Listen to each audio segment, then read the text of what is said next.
needs. It was never enough. And then that make us not to eat 3 meals a day. We have to eat 1 meal a day. And for the 17 years I was in the refugee camp, I only ate 1 day a meal, or sometimes you go without a meal. Like if you get a cup of tea or a water, that will be your food for the day sometimes. And then there was a lot of children, and I hear the word toys in when I came to America. That thing didn't insist in my vocabulary when I was in those refugee camps, because there was nothing. Tools, or we have to make stuff for ourselves to play, something we make out of mud, and we become creative of that sort.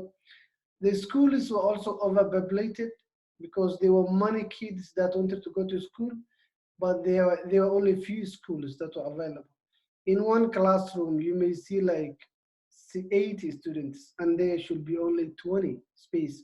So it was very, very overcrowded. And the notebooks, for example, when I was in school, one notebook I may share with five, six subjects. So, and that shows how the resources were very unavailable to us or even those kids in the refugee camps. Don't even mention iPads or computers, that is extra. It was not only available, we have never seen it, even someone has it. I think I saw people using telephone maybe the early, when I was about to leave. That's when even telephones came to those refugee camps. And then going to school, me, my brother, I had most of the refugees were struggling.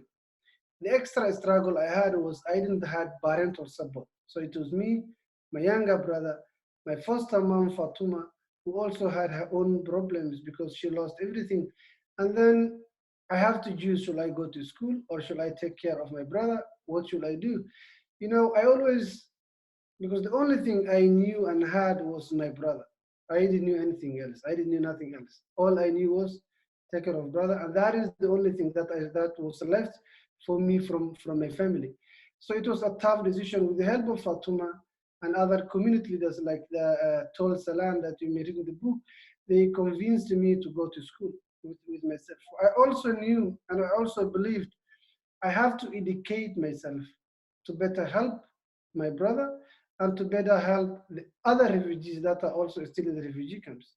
If I don't educate myself, then I will always be this person who is struggling, who needs this, who can't help, who can't do nothing.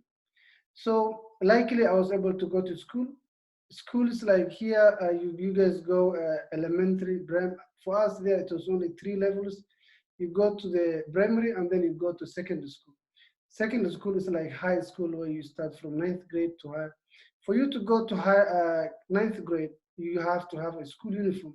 So as I said, one of those refugees can't afford to those school uniforms. So for me, likely a UNHCR social worker was able to help me get a school uniform so I can continue my studies. Hasn't that person helped me, I won't be able to be speaking with you guys in English today.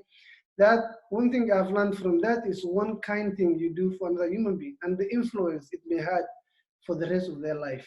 That is the influence that one social worker who just provided for me a school uniform for me to go to continue my study and look where I am today. And you have sometimes you may even say one kind thing to another human being. You personally, you may not know the influence or the impact that thing may have, but that person it may have a huge impact on another person. The same implies to saying bad things, negative things about other human beings or other kids specifically. You may not know how bad or terrible that person felt, or even the influence or the impact it may have on that person's future. One simple thing that you said, based on their look, based on the way they speak, based on the way they dress, based on any other things. So it's never ever a good idea to say any bad things about other human beings. If you want to say anything, say good things about them. And it's also good always offer help. Do not wait your friends or even other people who are suffering to ask until they come to you and beg you or ask for help. Always offer. Ask them, how can I help you? How do you know how to do these things? Can I do specifically kids here? You may see newly arrived refugee child from those refugee camps that may be enrolled in your schools or maybe in your class. That new student may not able to speak English, may not able to know how to read and write. First, reach out to him or her, ask them where she's from. Maybe you may learn some new geography things. Which country are you from? Where is this country at? How you may learn a lot of things from them. Also, as I said, my brother faced a lot of discrimination based on his disability in those refugee camps. Kids were picking on him because he wasn't able to speak up for himself because he was non-verbal. Again, it's never ever good at any time ever to pick on someone based on their disabilities. We know one thing for fact: we are all created by God, and we are created the way we are by God. It's not something that we make or you make. So if that person is ableist, it is God who created him the way he is, and he has every right, the same as you and me. And we should never ever pick up any person based on their disability. Remember, we can be the disabled person. Who knows? When we pick on people today. So the same implies to refugees. I'm a former refugee. We can be refugees tomorrow. Who knows? And remember, if you have to take one thing from this book, I know there's many things I really want you to learn from the book, but one thing that always I say is no refugee ever wanted to be a refugee. No human being wants ever to be a refugee. And being a refugee is not a choice. It's between death and life. You either die to stay back in the refugee camp, or you either survive, you have to flee. So when you hear about other people talking about those refugees, this and this, ask them who those refugees are and why are they refugees in the first place. Is it did I just choose to leave all my belongings back and go to a refugee camp? No, I was from a middle class family. My mother was a businesswoman that sold a farm product in the farm. My father was a farmer. They were able to provide for us anything we needed. So we needed any organizations to feed us or to buy clothes for us or to provide for us anything. But because of the war that happened, that made us refugees, and that forced us also to be refugees. One thing that the other thing is also that you may see the book is if you are struggling at any way, you are not the only one. Every human being at some point will face some struggle, will face some challenges. What most important is how can you overcome that challenge? Not keep it to yourself. Ask others the issues or the problems that you may have, specifically starting with your siblings, with your mom, with your dad, with your any person, cousins, or your teacher, even including. But remember, do not give up hope or not lose hope by saying, "Oh, why all this happening to me?" For me, you may see my story and you may see, like, you may say, oh my, how did Omar and his brother go all this? There's other refugees who want more worse situation than I went through. And there's millions of them. And one thing that I decided to write this book was to be a voice for the voiceless. And I hope you can also join me to be the voice of those who can't speak for themselves, speak up for themselves. When you see someone is being bullied at school, being discriminated at school, stand up for them without confronting the other person. Just report to the teacher or to the appropriate person. And finally, I came to America. I went to University of Arizona. I get my bachelor's degree. Imagine me growing up in a refugee camp with zero resources, with nothing available. I was able to go and study, extend my study to up to my undergraduate. Now I formed a non-profit organization called Refugee Strong. Refugee Strong, what I do is I don't want to stop. I know how I grew up. I know the difficulties I've been through. I know the problems I went through, the challenge I faced. So I want to give back to those kids who are still facing those challenges out there in the refugee camp. If I'm now specifically working students in the Dadaab refugee camp, but in the future I'm hoping I can extend my project or my organization to other refugee camps around the world, not only in Dadaab, but I can extend as I grow every year to other refugee camps around the world. The simple things I do is I take I collect some fundraising, do some fundraising, buy books, pens, school uniforms, and hand deliver to those kids who are still in the refugee camps. You can always get more information by looking at my website, refugeestrong.org, and I'll give back to Vicky. So what I wanted to do was talk about how I got involved with the book and how I went about making a graphic novel. So I got involved with the story actually well before I met Omar, I guess. I started volunteering in my community when I lived in Portland, Oregon. And I had, I'm an American. I grew up in America. And I think the only thing I knew about refugees was what I heard on the news. And it was just brief stories. And I first became involved when I was hearing a lot about Syrian refugees and the refugee crisis. It just seemed so distant and I didn't know much about it. But I learned, I think through writing this book, that there's lots you can do in your own community. So I started volunteering in Portland, and I didn't realize there were lots of refugee families living around me in my neighborhood. So I started working with a woman actually who had arrived from Somalia with her 4-year-old daughter. And I just kind of drove them to some appointments. And one day we all rode the bus together so I could teach them how to ride the bus. And it was just a nice way to just stay in my community and meet people who I might not have met. And so I started to think, I was hearing so many stories from the people I was meeting, and I was wondering if there was something I could do as a graphic novelist to kind of bring these stories to a wider audience. So when I moved to Pennsylvania with my family, I went to Omar's work. He works at an agency called Church World Service that sort of welcomes new immigrants and refugees to the US and helps people find jobs and apartments and just, learn everything about the United States. So I met Omar, and he'd been working on his adult memoir, and I asked if he'd ever consider writing a children's book or if he would consider writing a children's book. And we sort of sat down to talk about what it might look like. And so now you know what it looks like. It looks like this. This is what happened. So the way we wrote the story was I would mostly come down to Omar's work during lunch breaks or his home during weekends. I mean, Omar I think he had 2 full-time jobs at the time we met. So we had to work around that schedule. So I'd come down to Lancaster, we're about an hour and a half away, and I would take a notebook like this, and I would just start writing notes to myself. Omar would tell me about his childhood, and I would start writing things down and drawing pictures. And it was pretty messy. He's good. And it didn't really make sense. Like, it looks like I just wrote exams, stress, stress, stress. So a lot of times I had to then call or text Omar and be like, what did I mean when I wrote this? So it took a few months of really kind of getting to know each other and getting to know Omar's story and making it into an actual narrative. So the next step in making a graphic novel for me was, after a few months of stuff like this,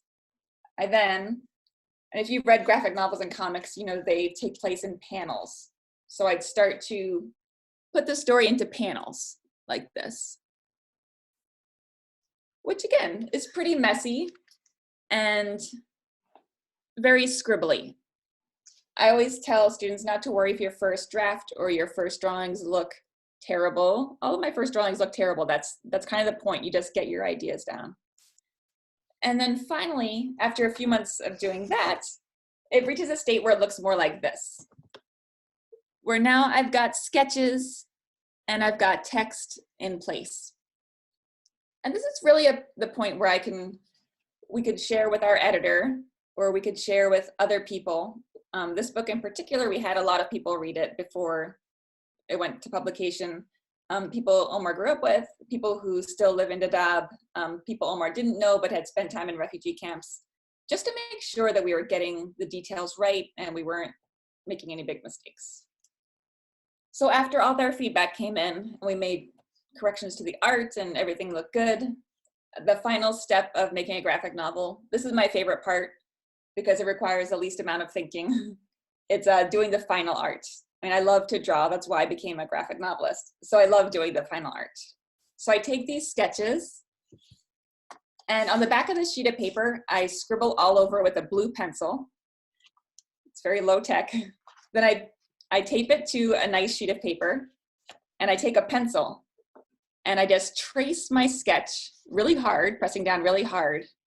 So that blue pencil line then gets transferred to my good sheet of paper. So you can see some blue pencil lines here and here. And on top of that blue pencil, which I kind of use because it doesn't show up when I scan it, and I can also make a mess without it really smudging. Then I take a pen or a brush and ink, and I go over that blue line with the pen. And then the final step, because you'll notice it's in black and white and the book's in color. So I would scan this page and I would email it to our colorist. We have a colorist named Iman Getty. So she would get this black and white sheet. And much like if you at home have ever done a coloring book, you know, where you just take your crayons and color in, Iman would do sort of the same thing, but digitally using Photoshop. So I'll show you what the final page in the book looks like. It's towards the end. The final page looks like this.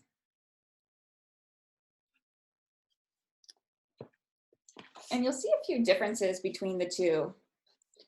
One difference, so if I make mistakes in the art, I can fix it. So like I forgot to draw these two characters in. So I drew them in the margins, and then in Photoshop, I could just plop them into the scene.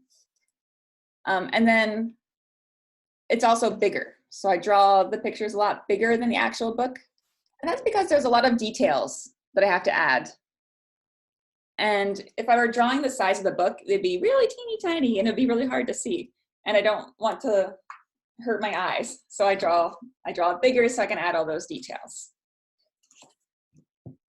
Okay, and then speaking of drawing, the last thing I wanted to do today before we kind of open it up to some questions and answers, when I go to visit schools and talk to kids, I like to show them how I draw my characters, because I think a lot of kids, and actually more grown-ups that I meet, think that drawing is really hard.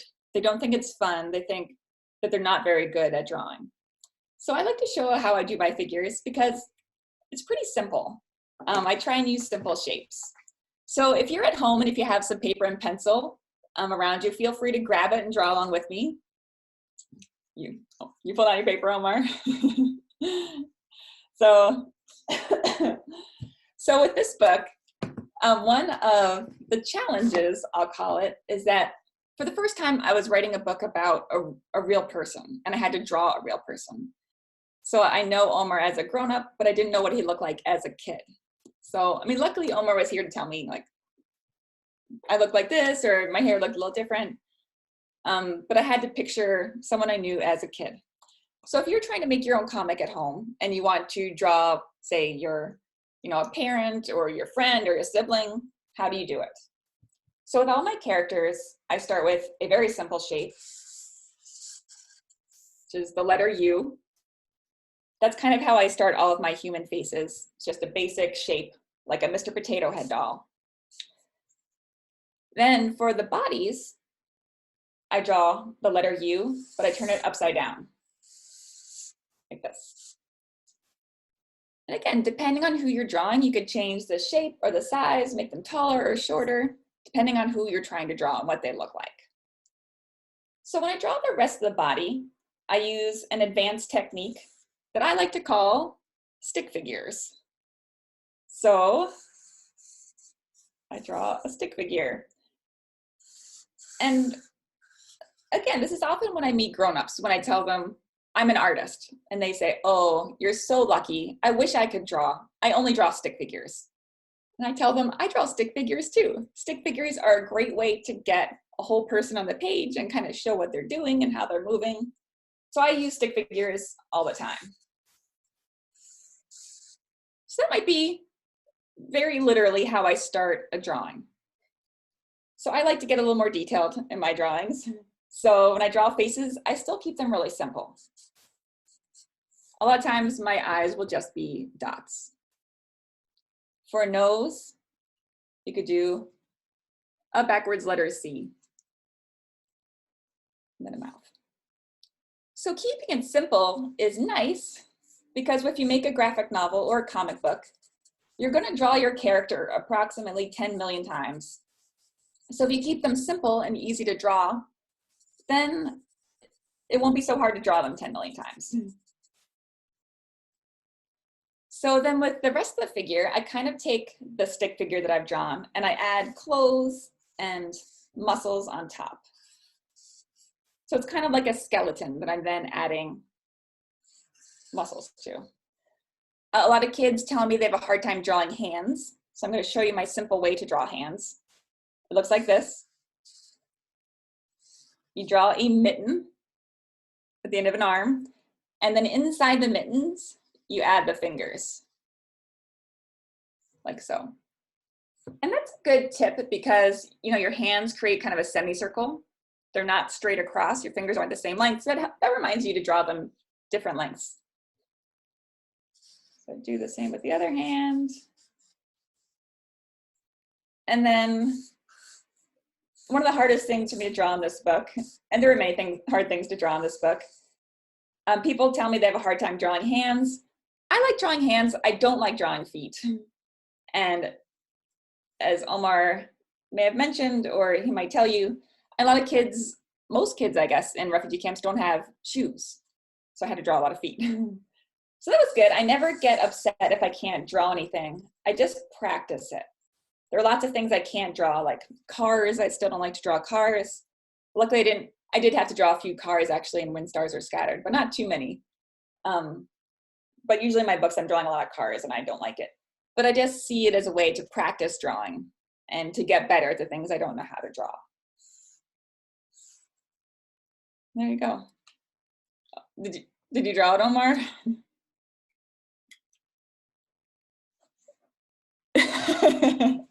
That's cute. Nice. And yeah, that's about all we had to present. If you have any questions that you'd like us to ask, you can type it in the chat area and we'll be happy to answer any questions you might have. I know you're all in a book club, so maybe you've had a lot of questions about it. Yeah, so I know, Abby, I know that you're on here and I know that you already have a couple of questions ready to go. If you want to unmute yourself, you can feel free to do that and start asking. And anyone else, if you have some questions, you can start typing them in the chat and I can call on you and you can ask them. But go ahead, Abby. Hello, and thank you for letting me ask some questions. When I work with my classmates on a school project, it can be a bit challenging because like I have to collaborate with them. What was it like to work together? You want to start, Omar? You know, I was the guy with the challenging guy to work with. Victoria was well prepared, always ready to go, and she carried me under her wings. So someone from the team has to be the leader to work together. And there's always those who stay things on top of their work, and there are always some who are some kind of moderate, and there's some who are always behind. But for us, actually, working together, it taught me a lot. I have improved a lot as a person just working with Victoria, and it was good. The most difficult thing was me not having that much time because of work, and we were able to use all means of communication, all tools that are available: text message, calls, emails, and even visits. So that was it. And I think we had open communication too, because I felt ill-prepared many times. Or, you know, like I said, if I took bad notes and I couldn't remember what I was supposed to write, it was nice that we were able to call or text or just be open with things that we needed or things that I'd forgotten. So if you can talk to your classmates if you're having a hard time and say, hey, I really need you to write that paragraph. Do you need help with it? Is there a problem? You know, just try and talk to them and see what you can do to help each other.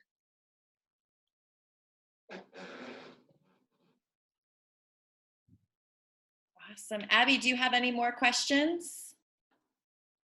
Yes, I do have like a couple more. Miss Victoria, how did you get your face expression so realistic in the final drawing? That's something I practice a lot, how to draw expressions. It's one of my favorite things to do, and it's actually something I do for fun a lot of times. Something that I can do to practice is, if I want to draw someone looking surprised, I'll make a surprised face in the mirror. Actually, what the heck? I'll do it now because I like to draw. It's my favorite thing to do. So if I'm drawing a surprised face, I think of what someone's surprise looks like. So I think, oh, their eyes get really big. I can either look at myself, or sometimes I'll just feel what my face is doing. I feel my eyes get really big. I feel that my eyebrows are going way up on my forehead. And I practice to get the right expression for the right moment. Maybe they're just a little bit surprised. Maybe they're very surprised. Maybe they're like shocked and this is the worst surprise ever. Maybe their hair is like going up in shock. So I really think about the character and what they're feeling. But yeah, look in the mirror, ask your family members or someone around you to make a face and then try and draw it. Those are both good ways to practice drawing expressions.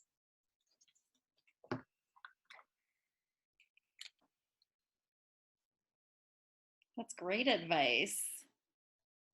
And what other questions do you have, Abby? I have one for Mr. Omar. Mr. Omar, what was it like to tell Miss Victoria your story? Were you nervous? Yes, I wasn't nervous in one way because remember, when refugees coming to America, they do something called screening, pre-screening, interviews, pre-interviews with the US government before you come, you are allowed to come. So you will be interviewed. So whatever I shared with most of the stuff that I shared with Victoria was something that I already shared with the US government, how I came to the refugee camp, how I lived in the refugee camp, the process that took in the resettlement. So that kind of helped me. And remember though, those refugees are interviewed, re-interviewed, screened, pre-screened with a stranger, officer whom they have no idea who or she is. But this person is some person that I knew, I just met in person that visited me at my work. So that gave me a little comfortable of sharing my story with Victoria.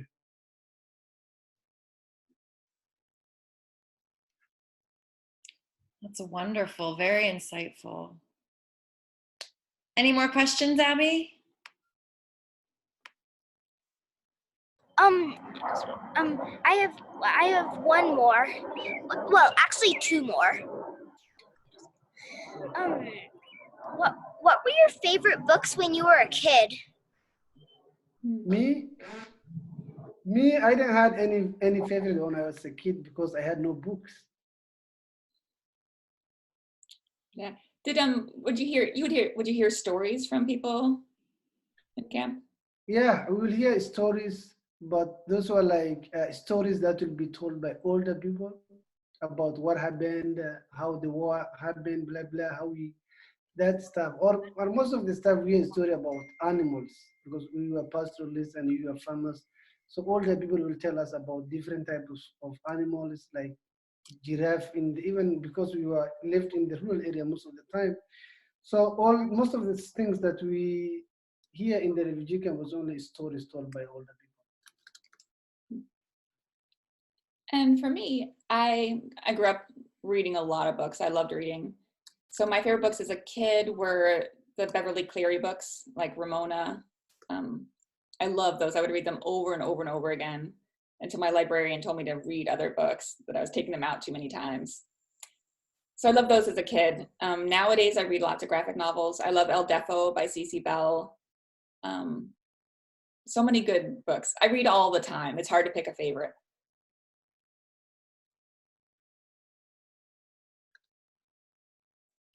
Oh, did you have one more? You said you had two questions, right? You've got one more question, right, Abby?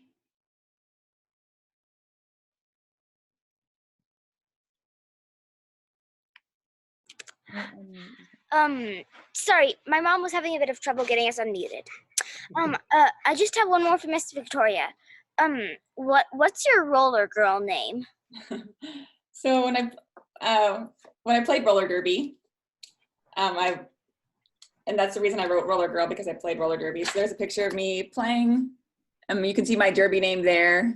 Oh, It's Winnie the Pooh, right. because I wanted a name that dealt with children's books and a name that sounded tough. So I chose Winnie the Pooh. Oh, I read it, but it's not in the book that I have now. Oh, gotcha. Thank Good you. question.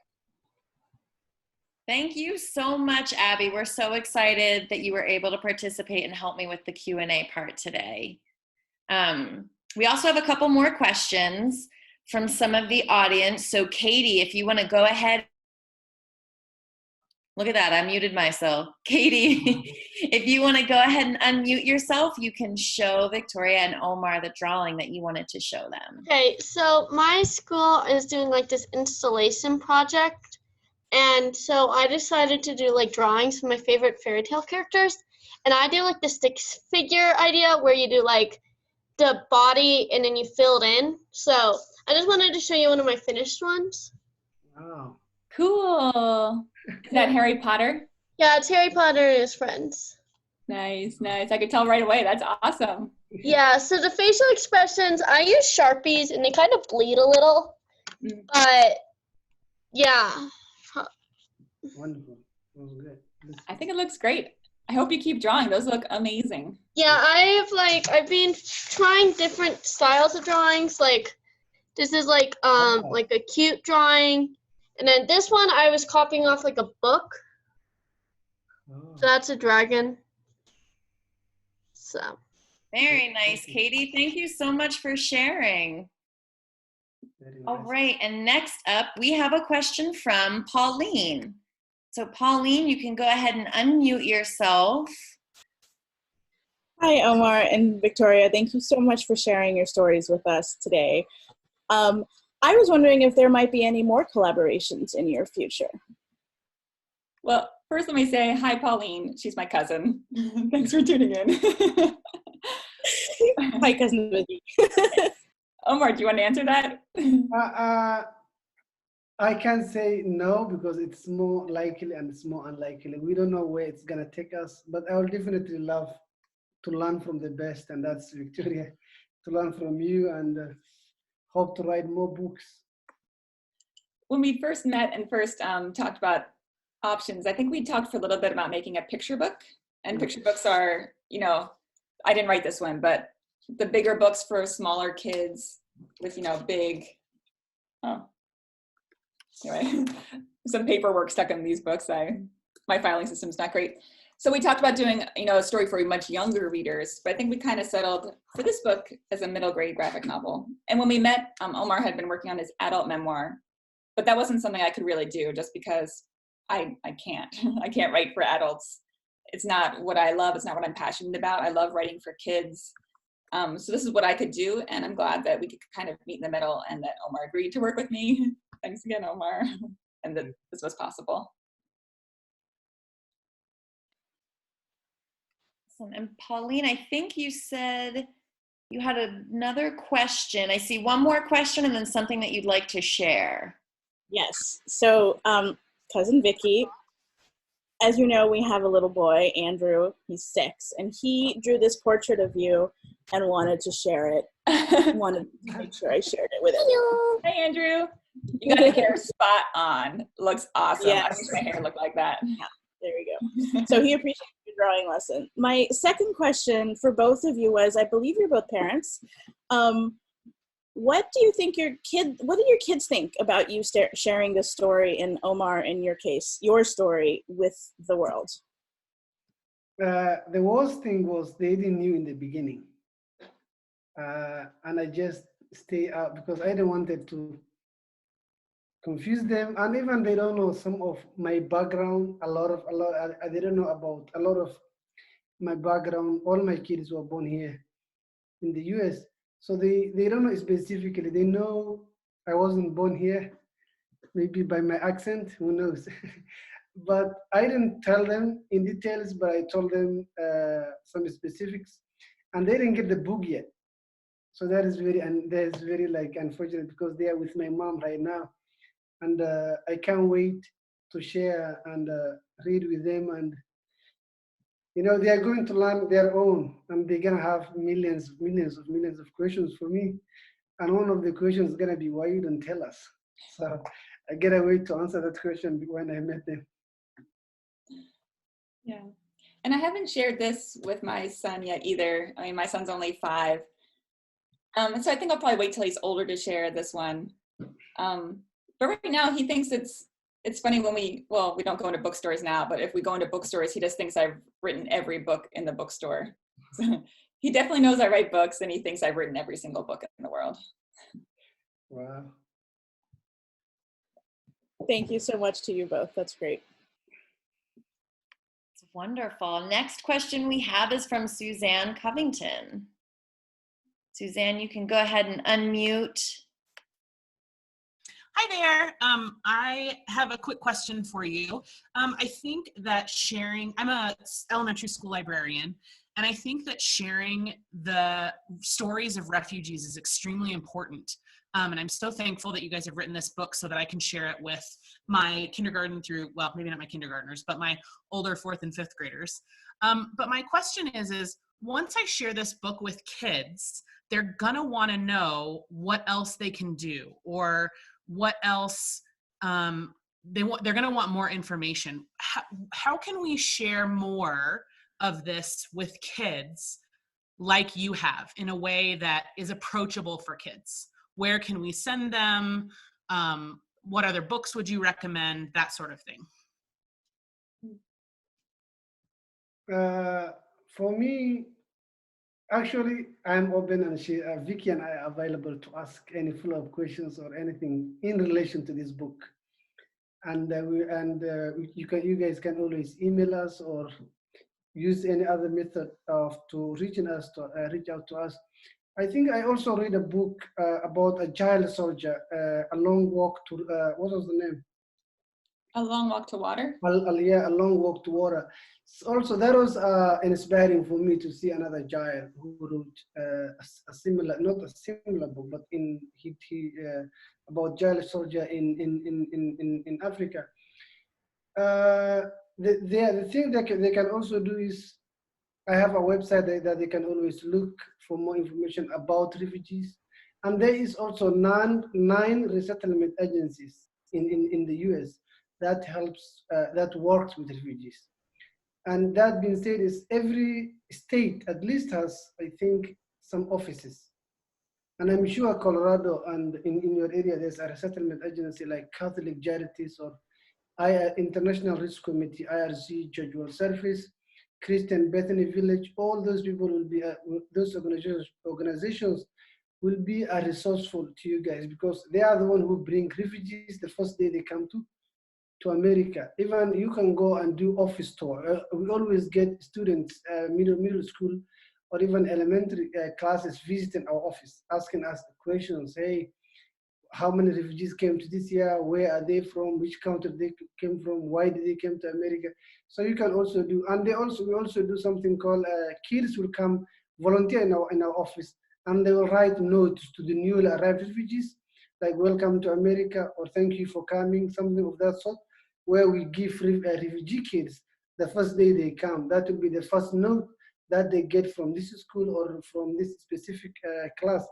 One thing I'll also open available to myself, and I'm really working on, is me and Victoria and others, we can connect classes to classes in the depth, where they can live chat. Students in the US can live chat the way we are doing now to students in the refugee camp, in like something called exchange study, where they can ask them direct questions of how their teaching is right now, where the students can also been asked the same question of that first. And it's really something that I'm working hard. The only difficult doing of that is the internet-wise over there is very limited and is very unavailable, but we are finding a way to do with organizations. Yeah, and I'm going to add that I have a few links already on my website for educators, resources. One of those links is obviously Omar's website. And I think the advice to look in your community is a great one, because even though it seems like it's far away, there's lots you can do in your community, because people are always coming Omar's work, I think there was a recent call for like old laptops, like if you had a donation drive of old laptops that new arrivals would need. So yeah, and my website has a few other resources like videos made by kids in Dadaab, or there's a really great audio piece made by Frontline. So there are a lot of resources that you could supplement the book with in classes. Great, thank you so much. Thank you so much for writing this book. It's so awesome. We appreciate it so much. Thank you. Thank you. Wonderful. And just to highlight, Pauline said in the chat, and I'd have to second this, that you can always ask your local bookstore.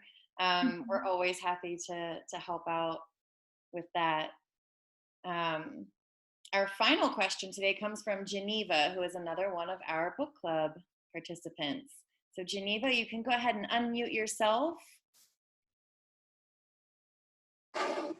Sorry, I was trying to plug in my iPad before it was too late.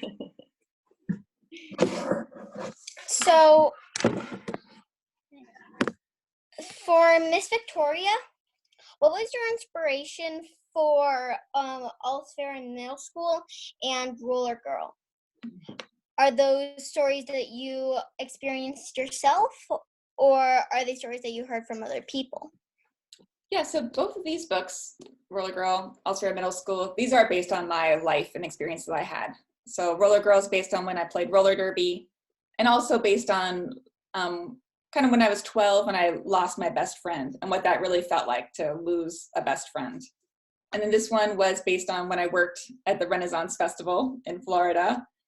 So yeah, these were based on my own life. This was the first time that I was writing a book based on someone else's life and working with someone else.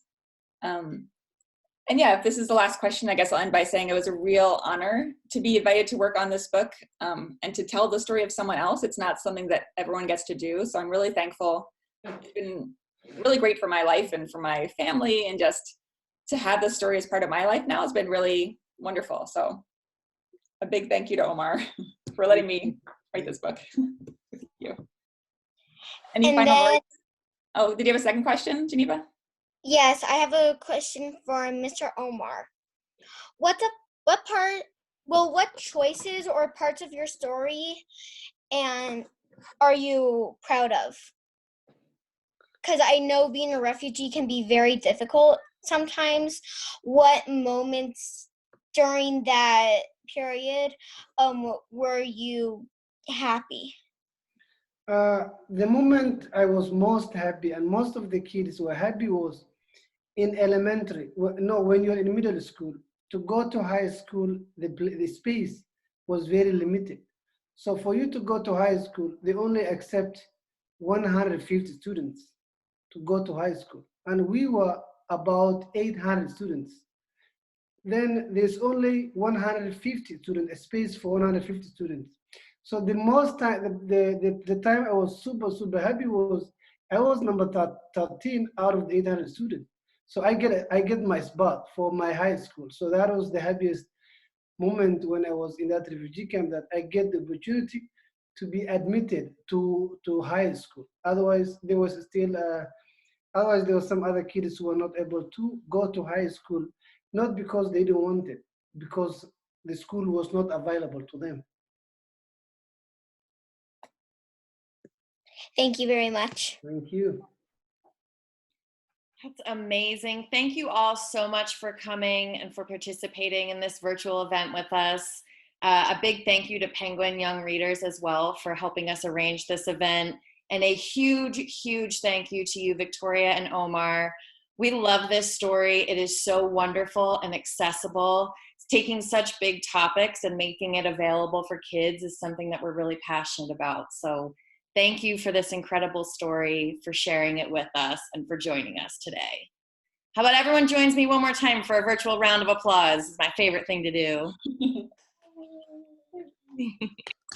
And thank you very much for having us. A special thanks to Victoria's family. I can see you guys today for the first time. Wonderful. Thank you. And if anyone wants to buy a copy of the book or any of Victoria's other books, there are links in the chat. You can feel free to check them out. Thank you. Thank you. Thank you. Bye. Bye-bye. Bye. Thank you very much. Bye. Thank you so much. Don't forget to check out our website. Bye.